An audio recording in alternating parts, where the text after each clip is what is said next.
Go back Marwadi ఇది తెలంగాణలో rise అవుతున్న స్లోగన్.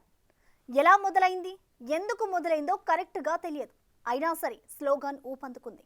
మార్వాడీల పెత్తనం ఎక్కువైందని, కనీసం తెలంగాణ సంస్కృతి సాంప్రదాయాలను కూడా పట్టించుకోకుండా వ్యవహరిస్తున్నారని, చిన్న పట్టణాల్లో విస్తరించి స్థానిక వ్యాపారుల పొట్టకొడుతున్నారని ఇలా రకరకాల చర్చలు తెరపైకొస్తున్నాయి.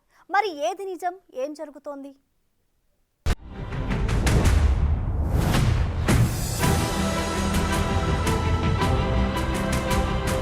ఇప్పుడు వస్తున్న వాళ్ళు ఈ చిన్న చిన్న వ్యాపారాలు వృత్తి చేసుకుంటున్నారు. తెలంగాణ వ్యాప్తంగా ముఖ్యంగా పట్టణాల్లో వాళ్ళు పూర్తిగా చితికిపోయే పరిస్థితి వచ్చింది. ఇంకా మాట్లాడితే ఉన్నారంటే మీకేం పని కూడా చేత కాదన్నారు, తాగి పండుకుంటారు అనే మాట కూడా వాడారు. ఇట్లా సంస్కృతిని రుద్దుతూ ఎక్కడ దాకా తెచ్చిండ్రు అంటే ఇవాళ ఫుడ్ ఐటమ్స్ అన్ని కూడా వాళ్ళ ఐటమ్సే మన మీద రుద్దుతున్నటువంటి దశ కూడా మనం చూస్తున్నాం.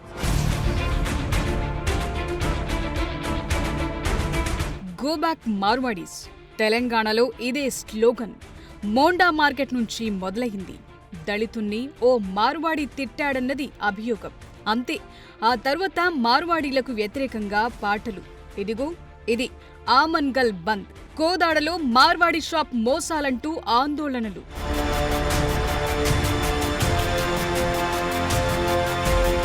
అంతకుముందు నంద్యాలలో నిరసనలంటూ వీడియోలు. తాజాగా ప్రెస్ క్లబ్ లో రౌండ్ టేబుల్ సమావేశం. ఆగస్టు 22న తెలంగాణ బంద్ కు OUJSC పిలుపు. 0 బిల్లులతో బిజినెస్ చేస్తున్నారని ఒకరు, నకిలీ ప్రొడక్ట్స్ అమ్ముతున్నారని, తెలంగాణ అస్తిత్వంపై దాడి అని, వారి వల్లే రాష్ట్ర ఆదాయం పెరిగిందని ఇంకొకరు, మార్వాడీలను ఏమైనా అంటే జైలుకే అని మరొకరు. మరో అడుగు ముందుకేసి స్థానికుల వ్యాపారాల రక్షణకు చట్టం తేవాలన్న దాకా మ్యాటర్ వెళ్ళింది. మరి తెలంగాణలో ఒక్కసారిగా ఏమైంది? ప్రశాంతంగా ఉన్న చోట ఎందుకీ వాదన తెరపైకొచ్చింది? వ్యవహారం ఎక్కడిదాకా వెళుతోంది?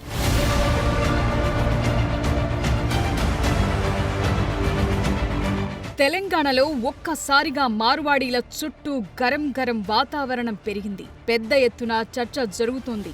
రెండు వైపులా టైట్ సిట్యుయేషన్ కనిపిస్తోంది. సంఘటితంగా ఉందాం, సమస్యలను ఎదుర్కొందామని మార్వాడీ కమ్యూనిటీ రెడీగా ఉంది. ఇటు చూస్తే తెలంగాణ వాదుల్లో కొందరు గో బ్యాక్ మార్వాడీస్ అంటూ నిరసన పెంచుతున్నారు.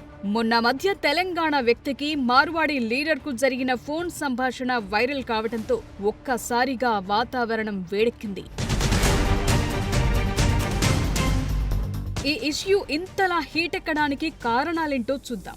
ఎవరి వెర్షన్ ఎలా ఉందో కూడా డీకోడ్ చేద్దాం. లోకల్, నాన్ లోకల్ అన్నంత దాకా సీన్ వెళ్లటానికి కారణాలు చూద్దాం.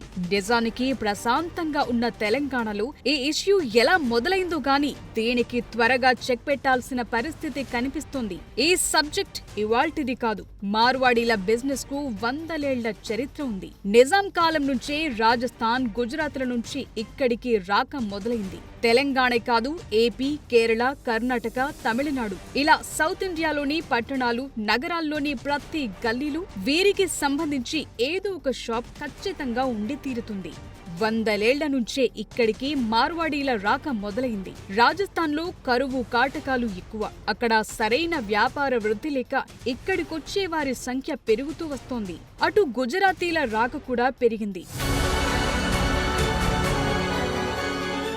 మన దేశ రాజ్యాంగం ప్రకారం ఎవరు ఎక్కడైనా బ్రతకొచ్చు, ఏ రాష్ట్రంలోనైనా ఉండొచ్చు, బిజినెస్లు చేసుకోవచ్చు. ఈ విషయంలో అందరికీ క్లారిటీ ఉంది. అయితే 1-2 ఇన్సిడెంట్లు జరగటంతో తెలంగాణలో మార్వాడీ గో బ్యాక్ ఉద్యమం ఊపందుకుందంటున్నారు. ఇది చినికి గాలివానగా మారింది. మ్యాటర్ ఎక్కడిదాకా వెళ్ళిందంటే మార్వాడీల బిజినెస్లతో స్థానిక వ్యాపారుల బిజినెస్లు దెబ్బతింటున్నాయన్న దాకా. సో ఇది రెండు వైపులా సెన్సిటివ్ టైం. ఎందుకంటే ఎవరు ఎక్కువగా మాట్లాడినా సమస్యలు పెరుగుతాయి. తెలంగాణలో గో బ్యాక్ మార్వాడి ఉద్యమం ఒక ఇష్యూ నుంచి మరో ఇష్యూకు షిఫ్ట్ అయింది.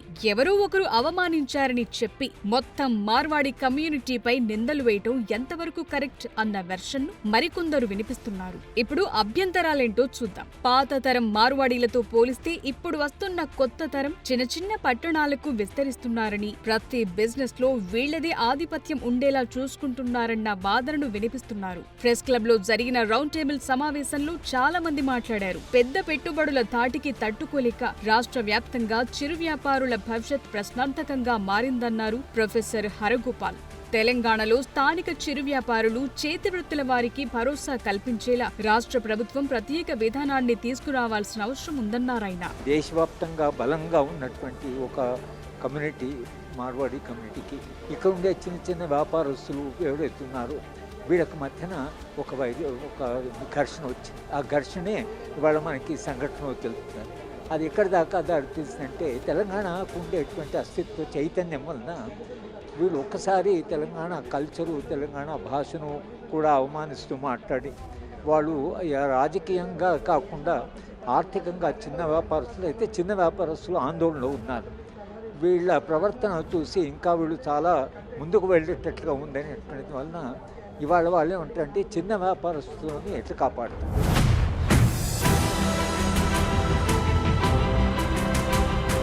ఆహార ఉత్పత్తులు, సరుకుల కల్తీ దందాలో 97% మార్వాడీలే ఉన్నారని మరికొందరు ఆరోపించారు. తెలంగాణ పండగల స్ఫూర్తిని మార్వాడీలు దెబ్బతీస్తున్నారని ఆర్యవైశ్య చైతన్య పోరాట సమితి అధ్యక్షుడు ఫైర్ అయ్యారు. ఆభరణాల తయారీలు మార్వాడీలు మోసపూరితంగా వ్యవహరిస్తారని తెలంగాణ విశ్వకర్మ ప్రతినిధి తన వాదన వినిపించారు. స్థానిక సోషల్ మీడియా చూపించినంతగా పేపర్లో రాకపోవడం కొంచెం బాధాకరం. ఎందుకంటే ఈ స్థానిక అంశం అనేది మరొకసారి తెరపైకి వచ్చింది.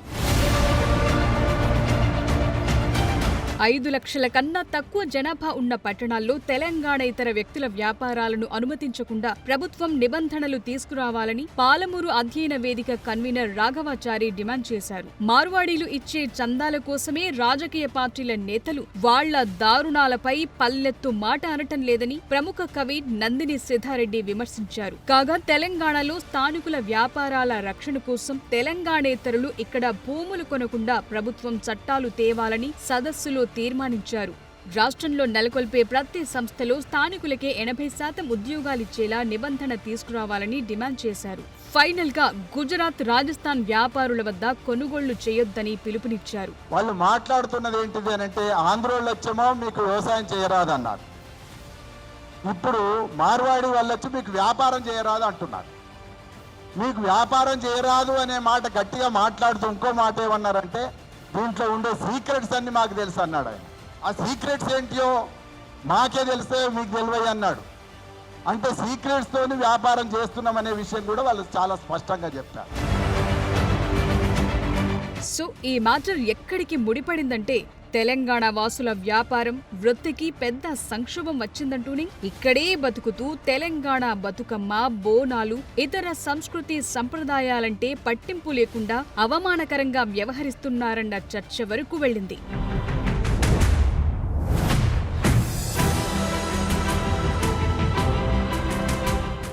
ఈ సమస్యకు మరో కోణం ఇప్పుడు చూద్దాం. భారత్లో ఎవరికైనా ఎక్కడైనా వ్యాపారం చేసుకునే హక్కు ఉంటుందన్న వాదనను మార్వాడీలు వినిపిస్తున్నారు. తాము ఎవరి అవకాశాలను దెబ్బతీయట్లేదంటున్నారు. మరోవైపు వీరికి బీజేపీ నేతలు సపోర్ట్ చేస్తున్నారు, పెట్టుబడులు తెస్తున్నారంటున్నారు. ఇంతకీ మార్వాడీల బలం ఏంటి? వారి విజయ రహస్యం ఏంటి? ఈ ఇష్యూ మతం రంగు పులుముకుందా?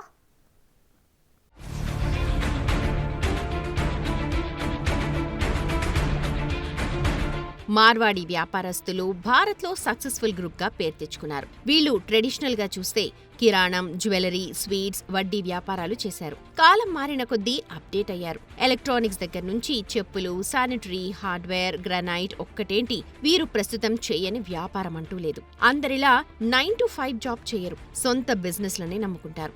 అంతేకాదు స్కూల్కి వెళ్లే పిల్లలను హాలిడే వచ్చిందంటే షాప్లో కూర్చోబెట్టేస్తారు. అంటే మిగతా పిల్లలతో పోలిస్తే 10 ఏళ్లు బిజినెస్, అకౌంటింగ్, ఆర్థిక నైపుణ్యాలు, డెసిషన్ మేకింగ్, కస్టమర్ రిలేషన్ ఇలాంటి వాటిలో చాలా అడ్వాన్స్ గా ఉంటారన్నమాట.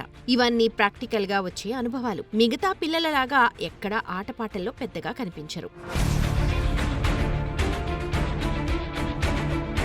మార్కెట్ డిమాండ్ ను త్వరగా అర్థం చేసుకుని డీల్ చేస్తుంటారు. తమ షాపుల్లో వస్తువులను తక్కువ ధరలకు అందిస్తారన్న పేరుంది. అయితే ఇక్కడ నకిలీ ఉత్పత్తుల్ని అంటగడుతున్నారు అన్న వర్షన్ ను కొందరు వినిపిస్తున్నారు. అంతేకాదు హోల్సేల్ నుంచి రీటైల్ వరకు సప్లై చైన్ వీళ్ల చేతుల్లోనే ఉంటుంది.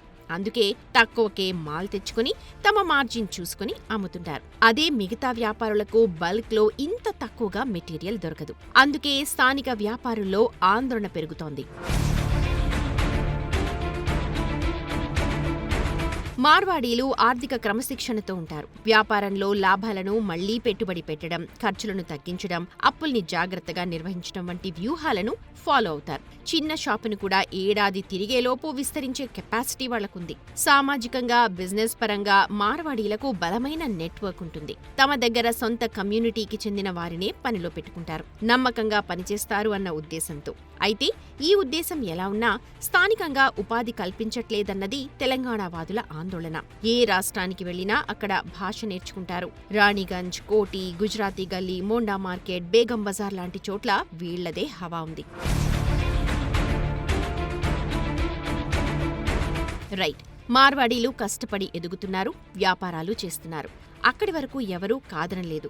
వీళ్ల చుట్టూ ఇప్పుడు మతం రంగు, పార్టీల రంగు పులుముకుంటోంది. మార్వాడి గో బ్యాక్ ఉద్యమానికి రాజకీయ రంగు కూడా ఉంది అని కొందరు ఆరోపిస్తున్నారు. కేంద్ర మంత్రి బండి సంజయ్ ఈ విషయంపై రియాక్ట్ అయ్యారు. ఈ ఉద్యమాన్ని కాంగ్రెస్, బీఆర్ఎస్, ఎంఐఎం పార్టీలు రాజకీయ స్వలాభం కోసం హిందూ సమాజాన్ని చీల్చేందుకు ప్రోత్సహిస్తున్నాయని ఆరోపించారు. మార్వాడీలు హిందూ సనాతన ధర్మం కోసం కృషి చేస్తున్నారని, రాష్ట్ర సంపదను దోచుకోవట్లేదంటున్నారు. మార్వాడీలను బీజేపీకి దూరం చేయడానికే ఈ రకమైన ఉద్యమాన్ని తెరమీదకు కాంగ్రెస్, బీఆర్ఎస్ తీసుకొస్తున్నాయంటున్నారు. పెట్టుబడులు తెచ్చేవారిని తరిమేస్తారా అని ప్రశ్నిస్తున్నారు. కాంగ్రెస్, బీఆర్ఎస్, ఎంఐఎం పార్టీలు కలిసి ఆడుతున్న నాటకాలు ఇవాళ గుజరాతీలు హిందూ ధర్మాన్ని, సనాతన ధర్మాన్ని కాపాడే వ్యక్తులు కాబట్టి వాళ్ళందరూ భారతీయ జనతా పార్టీకి అనుకూలంగా ఉంటారు, హిందూ ధర్మానికి అనుకూలంగా ఉంటారని చెప్పి ఒక ప్లాన్ ప్రకారం ఇదంతా జరుగుతున్నది. ఇలా గుజరాతీలు ఈ సంపద దోచుకొని రాలే, అధికారం కోసం వీళ్ళు వస్తలేరు. మాకు అధికారం కావాలని వాళ్ళు అంటలేరు. ఇవాళ మాకు ఈ తెలంగాణ సంపద దోచుకోవడం కోసం వస్తలేరు. వాళ్ళు ఇవాళ వాళ్ళు వ్యాపారాలు చేసుకుంటున్నారు. దానివల్ల తెలంగాణ జీడిపి పెరిగింది ఇవాళ. అటు గోషామహల్ ఎమ్మెల్యే రాజాసింగ్ కూడా రియాక్ట్ అయ్యారు. మార్వాడి, రాజస్థానీ, గుజరాతీ సమాజానికి వ్యతిరేకంగా ఎవరైనా నోరు పారేసుకుంటే జైలే గతి అన్నారు. వాళ్లు ఎవ్వరికీ అన్యాయం చేయడం లేదన్నారు. हम मारवाड़ी समाज की सेवा के लिए, रक्षा के लिए यहाँ पर बैठे हुए हैं. कोई भी हमारे मारवाड़ी समाज या राजस्थानी समाज या गुजराती समाज के ऊपर अगर उंगली भी उठाएगा तो उसका परिणाम उसको भुगतना पड़ेगा.